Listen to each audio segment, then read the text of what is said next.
Ang pinakamalalaki na 4 hanggang 5 artikulo na lamang ng impeachment complaint laban sa punong maestrado ang gusto ni Deputy Lead Prosecutor Rodolfo Fariñas na ipresenta sa paglilitis.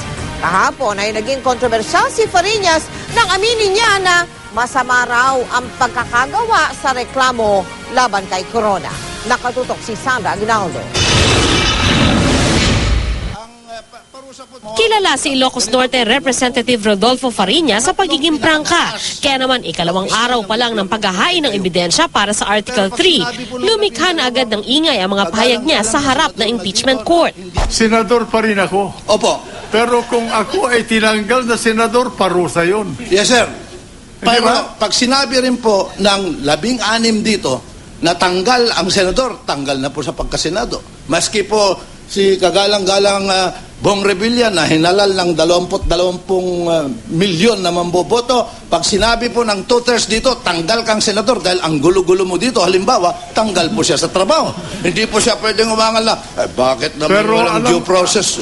Alam po ninyo, kaiba yung nakasakdal dito eh.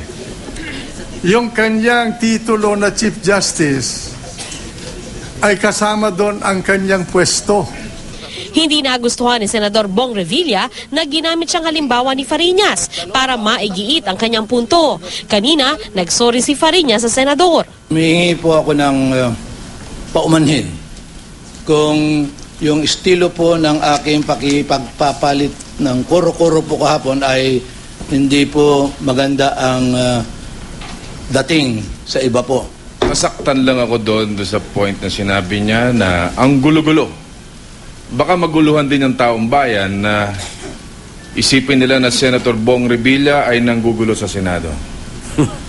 Mr. Congressman, matagal nating iniingatan yung pangalan natin.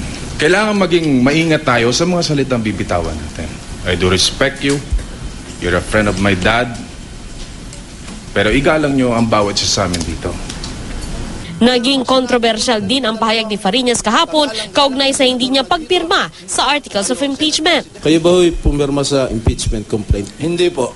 Bakit po? Mabagal po kasi ako bumasa eh. Kaya nung prinesenta po sa amin yan, alam po niyo ako eh, maski nung estudyante po ako, seryoso ako bumasa eh. Binabasa ko po lahat yan. Noong nakapirma na po yung panghuli, puro mga kasamahan ko sa Kongreso, marami pong speed reader dyan eh. Mabibilis po sila bumasa. Ako mabagal po. Dahil sobra-sobra naman po yung pumirma na, 188, hindi naman po kailangan yung pirma ko. At saka medyo masama rin po kasi yung pagkagawa ng punti. Hindi na lang ho ako pumirma.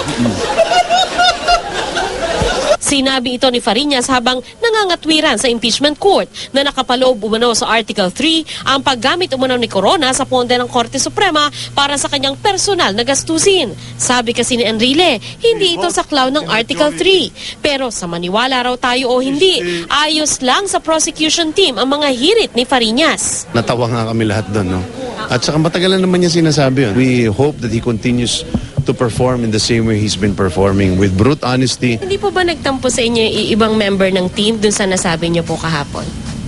Ewan ko, bakit naman sila magtatampo sinabi ko lang naman yung tingin ko dahil tinanong ako alangan naman magsinungaling ako. Napaganda nga dahil maski nga ganun na nga, pinaglalaban ko pa rin. Nauna nang napaulat na may tampuhan sina Fariñas at Tupas, ang lead prosecutor sa impeachment case. Ayon kay Fariñas, ilang beses niyang gustong tumayo sa mga unang araw ng pagdinig para makipagdebate pero hindi siya pinahintulutan ni Tupas. Sabi naman ni Tupas, maliit na bagay lang ito at nakakausap na niya si Fariñas ukol dito.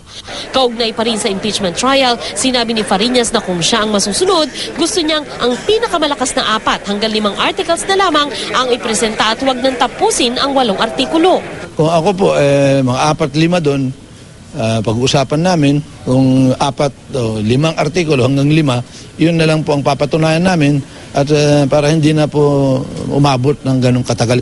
Dati nang sinabi ng prosecution team na maaaring hindi na nila ipresenta ang ebidensya sa 8 articles of impeachment at posible pa ngang bago mag-Holy Week ay ihihinto na nila ang pagpepresenta ng ebidensya. Ayon sa ilang sources sa prosecution team, posibleng ang ipresenta lamang na articles ay Article 2, 3 at 7. Dati na ring sinabi ng kampo ng depensa na ayos lang sa kanila kung hindi tatalakayin ang lahat ng articles. Sandra Aguinaldo, Nakatutok, 24 Oras.